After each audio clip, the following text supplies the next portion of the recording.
El día de hoy vamos a ver lo que son los gráficos de control por atributos y cómo construir cada uno de ellos. ¿Cuándo utilizamos los gráficos de control por atributos? Bueno, cuando nosotros tenemos una característica de calidad que queremos controlar en un proceso, la cual no es medible a través de un instrumento, utilizamos lo que son gráficos de control por atributos. Por lo cual, los datos que nosotros vamos a recolectar los tratamos como datos de tipo discreto, los cuales quieren decir que solamente toman valores enteros y los cuales pues pueden ser contados. Ajá, y se representan como elementos discretos, tales como, por ejemplo, errores de envío, porcentajes de desperdicios, ausentismos, productos defectuosos, número de quejas, número de reclamaciones, etcétera.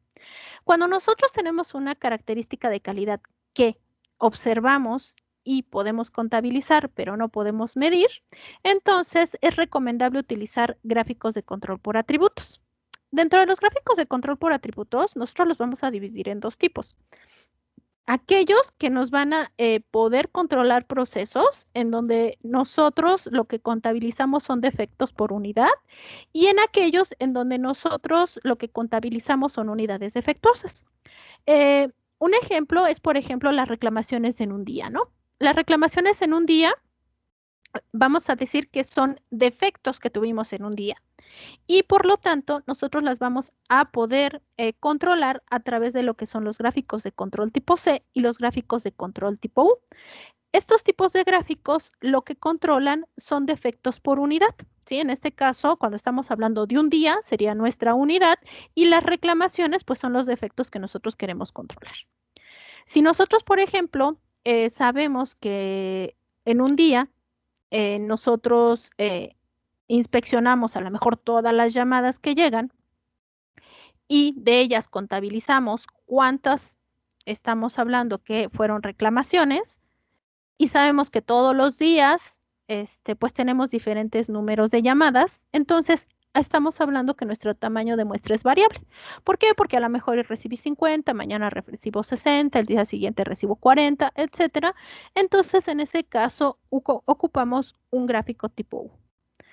Ahora, vamos a suponer que nosotros fabricamos mesas, ¿no? Y mis mesas todas son del mismo tamaño.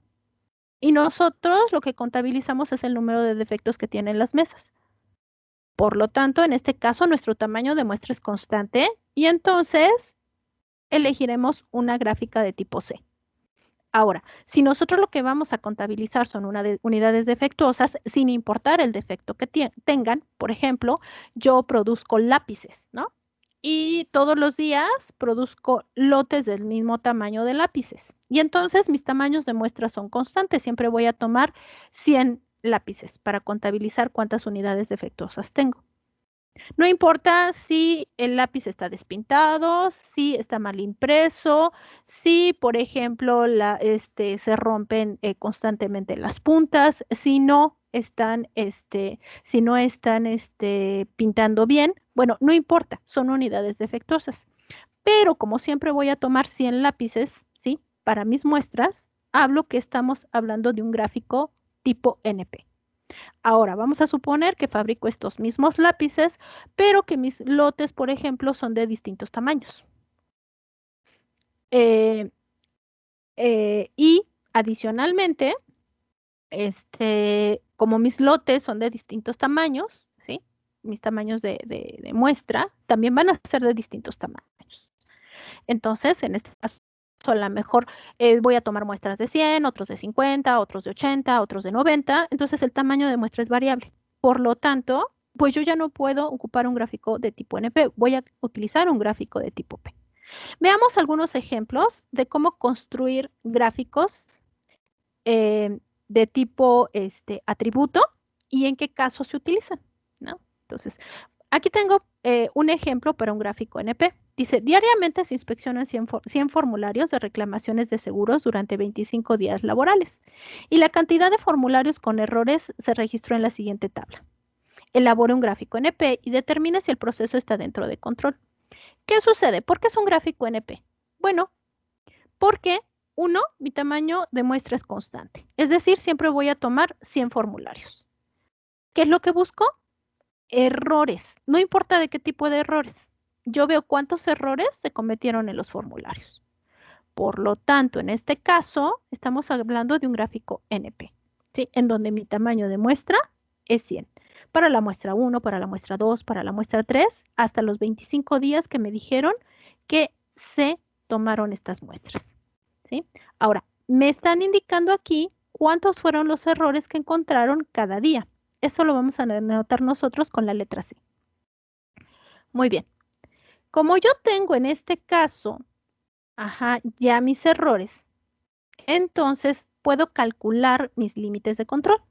Para calcular mis límites de control en un gráfico NP, vamos a utilizar estas fórmulas. Inicialmente vamos a encontrar el promedio de la fracción defectuosa que tengo en esta muestra. ¿Cómo lo hago? Bueno, P media, que así le vamos a llamar, va a ser igual a la suma de defectos de los 25 días entre, vamos a calcularlo, entre el total de formularios que nosotros inspeccionamos. En este caso vamos a tener que son de los 25 días que yo estoy teniendo, ¿sí? Entonces, formularios nosotros los vamos a contabilizar para todos estos días. Entonces, va a ser la suma desde la muestra 1 hasta la muestra 25.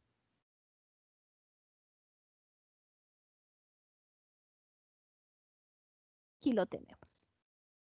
Es esta fracción. Ahora, me dice que mi límite central va a ser esta fracción multiplicado por el tamaño de la muestra. En este caso yo sé que mi tamaño de muestra es 100, entonces voy a multiplicar 100 por 0.0212. Y yo ya tengo mi límite central. En este caso va a ser igual a 2.12. Y ese dato va a ser el mismo para mis 25 muestras. Ahora, mi límite superior me dice la fórmula para este gráfico, que es el valor de NP. Yo ya lo tengo, es 2.12 más 3 por la raíz, ¿sí? De ese mismo valor por 1 menos la fracción. ¿La fracción quién es? P media, 0.0212. ¿Por qué el 3? El 3 implica, y recuerden que a partir de la línea central nosotros tenemos 3 desviaciones hacia arriba y 3 desviaciones hacia abajo, es decir, 3 desviaciones hacia el límite superior y 3 desviaciones hacia el límite inferior. Entonces, recorremos nuestra fórmula y ya tengo mi límite superior. Vamos a hacer exactamente lo mismo con el límite inferior, solamente que ahora en lugar de sumar esas 3 desviaciones estándar, las vamos a restar.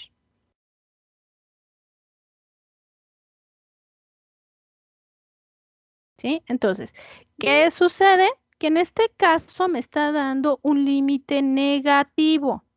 Si nosotros tenemos un límite negativo, ¿sí? No va a ser posible tener un límite negativo. ¿Sí? Aquí me faltó el 2.12, me lo borro el momento que corrigió. Aquí lo tenemos.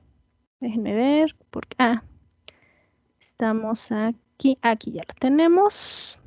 2.12 menos 3 por raíz de 2.12 por 1 menos 0.0212. Perfecto. ¿Qué sucede? Nosotros no podemos tener límites negativos. ¿Qué implicaría? Que puedo tener defectos negativos, ¿no? Menos 3 defectos. Eso no es posible. El mínimo número de defectos que yo puedo tener es 0. Entonces, en cuanto nosotros tengamos un límite inferior negativo, automáticamente pongo 0. Ahora, ¿qué voy a graficar? Esta gráfica NP lo que grafica es número de defectos. Entonces yo voy a graficar todos mis datos, ¿sí? Desde el número de defectos, mi límite central superior e inferior. Voy a insertar mi gráfica y selecciono la de líneas. Muy bien, entonces vamos a ver qué nos indica esta gráfica y qué podemos concluir sobre el proceso. Bueno, entonces recordemos que son errores en las pólizas de seguros. Entonces, ¿qué nos está indicando este proceso? Bueno, que es capaz inicialmente el proceso, es capaz de alcanzar el cero defectos. Ajá, ¿por qué? Pues porque aquí tenemos cero defectos, ¿no? El límite inferior es cero defectos. Entonces, el proceso es capaz de alcanzar cero defectos. Ahora, ¿cuánto es el máximo de defectos que nosotros podemos tener de acuerdo al límite superior? 6.44, ¿sí? Entonces, si nosotros dividimos 6.44, ajá, entre 100, que es el número de formularios que inspeccionamos diariamente, tendríamos que es 6.44% de defectos. ¿Qué implica esto? ¿Por qué es importante? Porque podemos decir que se trata de un buen proceso. Ajá. Cuando tenemos un buen proceso, un máximo, ¿por qué podemos decir que se trata de un buen proceso? Porque tiene un máximo de 6.4% de defectos, ¿sí? Cuando nuestro proceso tenga 10% o menos de defectos, podemos decir que se trata de un buen proceso. Ahora vamos a ver si el proceso está fuera de control. Obviamente está fuera de control. ¿Por qué? Pues porque tenemos 2 puntos fuera de los límites. Uno de 8 comportamientos o patrones de comportamiento que nos están indicando que el proceso está fuera de control. Entonces, el proceso se encuentra fuera de control por causas especiales. ¿Sí? Cuando nosotros tenemos puntos fuera de los límites, implica que son causas especiales. ¿Por qué? Se fue la luz, ¿sí? Hubo un corte repentino de energía, hubo un cambio de material, hubo un cambio de turno, ¿sí? Son causas especiales, ¿no? No son cuestiones que deben de preocuparnos, pero que sí se tienen que investigar.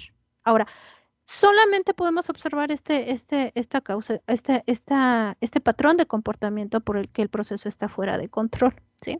Recordemos que en este caso la interpretación de los gráficos de control por atributos, pues es un poco diferente a los de variables, porque en este caso, si nosotros tenemos que hay cero defectos, no es malo, es bueno. Entonces, no podemos decir que está fuera de control porque toca los puntos del límite inferior, ¿sí? Eso es bueno para nosotros, que un proceso tenga cero defectos es muy bueno.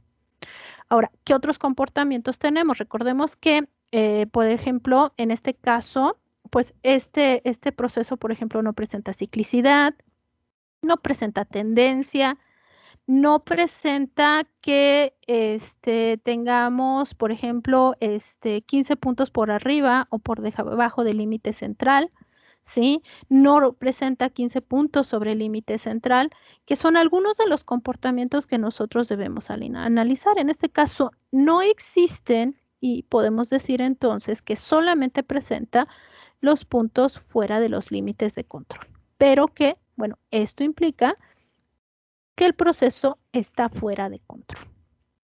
Ahora vámonos con el gráfico P. El gráfico P tiene la misma función que el gráfico NP, solamente que en este caso nuestro tamaño de muestra no es constante, es variable, ¿no? Si ustedes observan aquí, aunque la mayoría de los tamaños de muestra son de 300 unidades, hay algunos que son de 280, 290, y esto implica que ya nuestro tamaño de muestra no es constante. Aquí, por ejemplo, nos dicen, en el primer lote, nosotros eran de 300 piezas, encontramos 15 defectuosos, ¿no? Entonces, ¿qué sucede? Lo vamos a tratar muy similar al gráfico NP, solamente que en este caso nuestros límites de control que nosotros estamos teniendo aquí, tanto el límite de control superior como el límite de control inferior, pues van a ser únicos para cada una de nuestras mediciones. Entonces, vamos a ver este ejemplo. Dice, en una empresa del ramo metalmecánico se fabrican válvulas. Después del proceso de fundición, se realiza una inspección y las piezas que no cumplen con ciertas características son rechazadas. La razón del rechazo son diversas, piezas incompletas, porosas, malformadas, etc. Para evaluar la variabilidad y la magnitud de la proporción de piezas defectuosas, en el proceso de fundición se decide implementar una carta tipo P. El proceso de fundición se hace por lotes. En la siguiente tabla se muestran los datos obtenidos durante la semana para cierto tipo de válvulas. Muy bien, entonces nosotros aquí tenemos el tamaño de muestra, ¿sí? Cuántas unidades examinamos, el número de unidades defectuosas en cada una de las muestras y para este caso, como nosotros tenemos que el tamaño de muestra no es constante, entonces vamos a obtener una fracción defectuosa. De hecho, el gráfico P lo que nos grafica, ¿sí? Son precisamente fracciones defectuosas. Y entonces, ¿cómo sacamos nuestra fracción defectuosa? Pues muy fácil. Dividimos las unidades defectuosas entre el tamaño de la muestra, ¿no? Y aquí ya tenemos nuestra fracción defectuosa. Ahora, para que nosotros calculemos nuestros límites de control, ¿sí? Tenemos aquí que la fórmula nos dice que tenemos que sacar la fracción defectuosa promedio. ¿Cómo? Como lo hicimos con el gráfico NP. Vamos a sumar el número total de defectos entre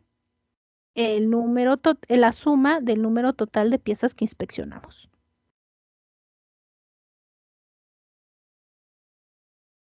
Ya obtenemos nuestro P promedio. A partir de aquí, nosotros vamos a poder obtener nuestro límite central, nuestro límite superior y nuestro límite inferior. El límite central va a ser igual a este dato de P promedio, que es 0.036, ¿sí? Este va a ser nuestro límite central. Ahora, el límite superior, ¿quién va a ser? Va a ser este dato de 0.036, ¿sí? Más 3 veces por la raíz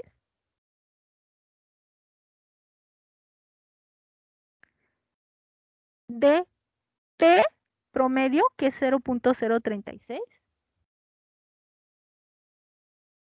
por 1 menos 0.036, ¿sí?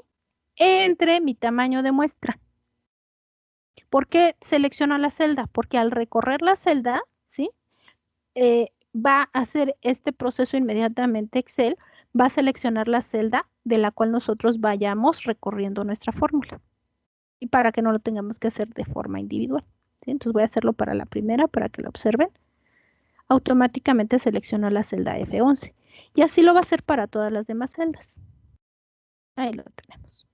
Ahora, vamos a hacer el mismo procedimiento para el límite inferior.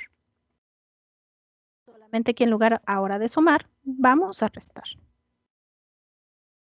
¿Sí? 0.036 por 1 menos 0.036 y nuevamente vamos a dividir entre nuestro tamaño de muestra, que en este caso es 300, ¿no? Nos va a corregir aquí porque me faltó un límite, un paréntesis. Muy bien, entonces recorremos y si ustedes observan, pues va seleccionando precisamente las celdas de cada una de ellas. Ya podemos graficar. ¿Qué graficamos? La fracción defectuosa y los límites.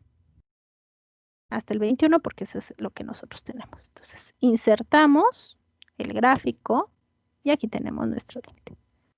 Ok, nos vamos para acá. Y aquí tenemos nuestra gráfica. Ok, entonces esta sería nuestra gráfica N, nuestra gráfica P. ¿Y cómo podemos interpretarla? ¿Qué podemos decir a partir de este proceso? Bueno, el proceso no es capaz de alcanzar 0 defectos. Si ustedes observan aquí, pues aquí no tenemos el 0 defectos, ¿no? Entonces, bueno, esto lo vamos a borrar porque esto no es parte de nuestras mediciones. No es capaz de alcanzar el 0 defectos, ¿sí? Esa es una. 2, se trata de un buen proceso. Esto ya es una fracción, ¿sí? Si lo multiplicamos por 100, el 0.07, nos daría, ¿sí? Aproximadamente, nos va a dar que tiene 7% de defectuosos. Entonces, recordemos que si es menor al 10%, pues se trata de un buen proceso. Entonces, se puede afirmar que se trata de un buen proceso porque el límite superior tiene aproximadamente 7% de defectos. Entonces es lo máximo que va a alcanzar aproximadamente. Ahora, ¿qué sucede? Vamos a tener nosotros que el proceso se encuentra bajo control. ¿Por qué se encuentra bajo control? ¿Por qué decimos que está bajo control? Porque pues no tenemos puntos fuera de los límites, si ustedes observan, ¿sí? No tenemos tendencia, no hay ciclicidad, los puntos no están cerca de los límites, o sea, no es que estén fuera, sino que no están pegados de los límites, ¿no? Este, no hay 15 puntos por arriba o por debajo de la línea central seguidos, ¿no? No hay 15 puntos tampoco por encima de la línea central, no hay 2 de 3 puntos cerca de la línea central, perdón, de la línea superior o inferior. Entonces podemos asegurar que este proceso se encuentra bajo control. Ahora, vamos a ver los gráficos C. Decíamos que en los gráficos 6, gráficos U, es cuando nosotros contabilizamos defectos en una unidad, ¿no? Para el gráfico C es cuando nosotros tenemos que la unidad es de tamaño constante. Vamos a ver este caso para que ustedes puedan ver por qué utilizamos una gráfica C. Dice, como parte de un programa de mejoramiento de calidad, un fabricante de textiles decide usar una gráfica de control de calidad para supervisar el número de imperfecciones en los rollos de tela. Se registran los datos de las 25 inspecciones en la siguiente tabla, ¿no? ¿Qué sucede? Aquí los rollos de tela son del mismo tamaño, ¿sí? Todos los rollos de tela son del mismo tamaño. Vamos a suponer que son de 100 metros, todos los rollos de tela. Como se trata de un rollo de tela, ¿sí? Entonces ocupamos un gráfico C y vamos a tener que como todos los rollos son de 100 metros, entonces son de tamaño constante. Aquí me indica el número de imperfecciones que encontramos en cada rollo de tela. Entonces, aquí tenemos nuevamente C, va a ser el número de defectos, tenemos nuestro número de defectos, y en este caso, para graficar el gráfico de control tipo C, pues nos dice que C promedio, que va a ser igual al límite central, es la suma de los defectos, entonces vamos a sumar los defectos, toda la suma de nuestras 25 muestras, entre el número de muestras, en este caso, que son 25. Entonces, ese va a ser mi promedio de defectos, ¿no? 7.64. Y esto va a ser igual a mi límite central. Ahora, a partir de este dato, yo puedo calcular lo que son mi límite de control superior e inferior. Para el límite de control superior me dice que va a ser C promedio, que es 7.64, más 3 veces por la raíz de ¿quién? De 7.64. ¿Sí? Ya lo tenemos. Ahora, para el límite inferior, ¿qué vamos a tener? Que va a ser 7.64 menos 3 por la raíz de 7. ¿Qué pasa? Me está dando negativo. Recordemos que no tenemos límites inferiores negativos, entonces automáticamente ponemos 0. ¿Qué vamos a graficar? El número de defectos y los límites. Bueno, aquí ya lo tenemos, ¿sí? Graficado. Este es el gráfico C. ¿Qué observamos en este gráfico? Bueno, observamos varias cosas, ¿no? Aquí observamos qué nos puede decir a partir de este proceso. Bueno, el proceso es capaz de alcanzar el 0 defectos, por supuesto, ¿sí? No se trata de un buen proceso porque tenemos casi 16 defectos. Entonces, si nosotros lo viéramos en porcentaje de una unidad, ¿sí? Máximo tendríamos que tener 10. Entonces, no se trata de un buen proceso y está fuera de control por causas especiales, que son estos dos puntos, ¿sí? No observamos tampoco que haya ciclicidad, no observamos que haya tendencia. Bueno, aquí podremos decir que hay tendencia porque los puntos van hacia abajo. Por ejemplo, vamos a ver, verificar 1, 2, 3, 4, 5, 6, exactamente. Como los puntos van hacia abajo, aunque este va hacia arriba, pero vuelve a irse hacia abajo, podemos decir que hay una tendencia, ¿sí? Tendremos que verificar perfectamente aquí qué sucedió. No hay 2, 3 puntos, por ejemplo, 2 de 3 puntos cerca de los límites de control superior e inferior. No hay 15 puntos como menciono por arriba o por debajo del límite central. No hay 15 puntos por encima del límite central. Entonces podemos decir que el proceso está fuera de control por causas especiales que serían estos 2 puntos y por tendencia. ¿Ok? Muy bien. Esto sería, por ejemplo, para el caso del gráfico C. Vamos a ver por último el gráfico U. El gráfico U, ¿qué es lo que tenemos nosotros aquí? Bueno, el gráfico U es muy similar al gráfico C, solamente que en este caso el tamaño de muestra no es constante. Vamos a poner este caso. Suponga que una empresa que manufactura mesas tiene modelos de distintos tamaños y le interesa controlar el número de imperfecciones que tiene en la parte superior de la mesa. En la tabla siguiente muestra los resultados de las inspecciones de 20 mesas. Elabora una gráfica de control para determinar si el proceso se encuentra bajo control. Muy bien, en este caso vamos a introducir un concepto que se llama K. K va a ser, por ejemplo, en este caso el área superficial en metros cuadrados, ¿no? Puede ser otra unidad que no sean los metros cuadrados, ¿no? Por ejemplo, pueden ser en este caso litros, si estamos hablando de volumen, o puede ser, por ejemplo, este número de días o tiempo, sí, puede tener otras unidades, en donde me indiquen de cuántos o cuál fue la medida que se tomó para poder yo determinar ese número de imperfecciones. Entonces, K va a ser en este caso el área superficial en metros cuadrados, U el número de imperfecciones. Entonces ya tenemos aquí nuestras 20 mediciones. Lo primero que vamos a sacar es la fracción defectuosa. Al igual que lo hacía el gráfico tipo P, como mi tamaño de muestra no es constante, nosotros vamos a sacar una fracción defectuosa. En este caso, ¿qué es lo que grafica? La fracción defectuosa por unidad. Muy bien, entonces vamos a obtener que va a ser el número de defectos entre, en este caso, el área, ¿no? Entonces aquí me dice que son 2 defectos por metro cuadrado, 2.5 por metro cuadrado, 0.5 por metro cuadrado, 2.3 por metro cuadrado, etcétera. Lo que hacemos es homogenizar las unidades para poder graficar. Ahora, ¿qué nos pide? Sacar el promedio de defectos de la fracción defectuosa, en este caso el promedio de la fracción defectuosa que va a ser U. Entonces, lo que vamos a hacer es sumar todos los defectos que tenemos aquí en U y lo vamos a dividir entre la suma de toda el área que nosotros inspeccionamos. Y nos está dando precisamente el promedio de defectos. Ahora, este valor va a ser igual al límite central. Ahora, el límite superior me dice que va a ser este mismo dato de 2.33 más 3 por la raíz, ¿sí? De el promedio de la fracción defectuosa, que es 2.33, entre el área, en este caso, que nosotros medimos, ¿sí? ¿Por qué entre el área? Porque el área no es igual para todos. Entonces vamos a sacar, al igual que en el gráfico P, el límite superior e inferior para cada una de las mediciones.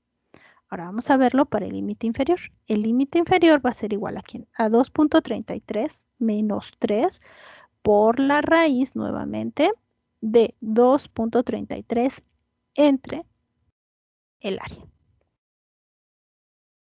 Vamos a recorrer nuestras fórmulas, ¿sí?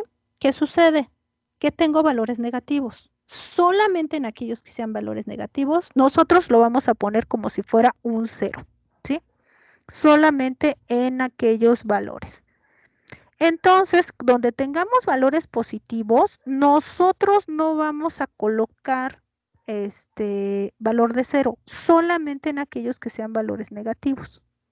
¿Sí? Si ustedes observan, solamente en los valores negativos estoy colocando 0. Muy bien, ya tenemos todos nuestros datos para poder graficar. ¿Qué voy a graficar? La fracción defectuosa y los límites.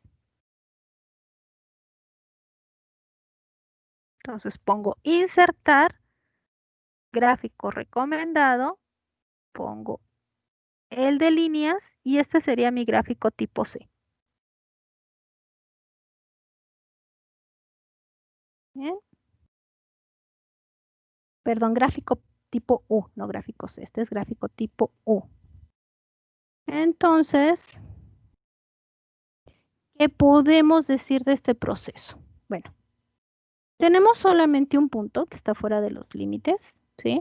Una causa especial. Entonces, el proceso está fuera de control. Causa especial. Ajá. Cuando nosotros solamente tengamos este tipo de patrón y solamente se dé por una vez, podemos generalizar que realmente el proceso sí está dentro de control, pero hay una causa especial que hay que investigar. ¿Sí? Ahora, no observamos tampoco tendencia, ciclicidad, no observamos que haya 2 de 3 puntos cerca de los límites. No observamos, por ejemplo, que estén todos los valores alrededor de la línea central o por arriba o por debajo, que haya 15 puntos, ¿sí? Por ejemplo, si nosotros tuviéramos así como aquí está 15 puntos consecutivos, pudiéramos decir que está fuera de control o por encima, ¿sí? Observamos en general que el proceso no muestra pues alguna otra causa. Ahora ustedes observan que las líneas pues no son una línea recta, precisamente porque mi tamaño de muestra, el tamaño de la muestra no es constante, ¿no? Entonces, esto es lo que implica precisamente que nosotros tengamos esos valores que van por arriba y por abajo. Ahora, podemos decir que el proceso es capaz de tener 0 defectos, por supuesto, y también podemos decir que pues se trata de un buen proceso, ¿no?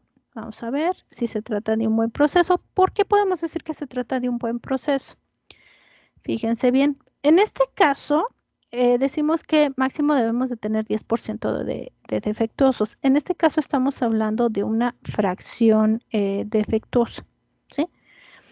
¿Qué me dice? Bueno, si yo lo viera por metro cuadrado,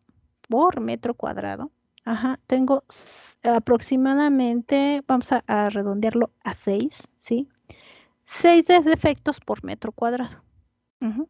Entonces, eh, si lo viéramos en porcentaje, tendríamos que tener que serían 10 defectos por metro cuadrado. Entonces, se trata de precisamente un buen proceso, ¿no? Es un buen proceso, ajá, porque porque presenta 6% de defectos, ¿no? Entonces, se trata de un buen proceso, realmente sí se trata de un buen proceso, ¿no? Y bueno, de esta manera nosotros podemos construir cada uno de los gráficos de control por atributos, ¿sí? Es muy importante recordar precisamente qué características o qué características tiene cada una de las gráficas y para qué caso es recomendable aplicarlas dependiendo precisamente de la característica de calidad que nosotros queramos controlar. Les dejo este formato para que ustedes puedan practicar la construcción de los gráficos de control.